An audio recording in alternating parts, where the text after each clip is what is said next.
আজকে শেয়ারা বাজার এসেছি। শেয়ারা বাজারে একটু কাজ ছিল। এই যে শেয়ারা বাজার, বাজার দিকে একটু যেতে না যেতেই দেখছি যে বাজারে কিছু একটা ঝামেলা হচ্ছে। সেই ঝামেলাটা দেখার জন্য এগিয়ে গেলাম, দিয়ে দেখছি গাড়ির ড্রাইভারের সাথে ঝামেলা হচ্ছে। পুলিশও চলে এসেছিলো ওইখানে। তা ভিড়ভাড়টা হয়ে গেছিলো চারদিকে। দিয়ে আমি চলে এলাম স্টেশন দিকে। স্টেশনে এসে দেখছি ভিড় ভালোই আছে। ট্রেনে চাপার জন্য দুপাশে লোক দাঁড়িয়ে পড়েছে। আর এখন ধান কাটা হচ্ছে বলে লোকের ভর্তি। সবাই মানুষজন সব ধান কাটা কাজ করতে আসে এই শেয়ার বাজারে এই সাইডে। ট্রেন চলে এসছে, ট্রেনে এবারে চাপবো। দেখি চাপার জায়গা হয় কি হয় না। যা ভিড়ে আমি কোন দিকে চাপবো না চাপবো সেটাই বুঝতে পারছি না। প্রচণ্ড ভিড় আছে।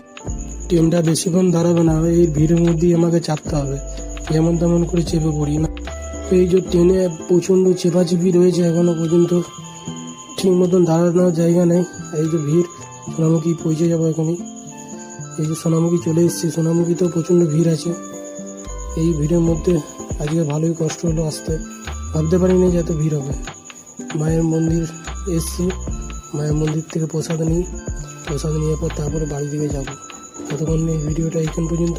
Tata, by.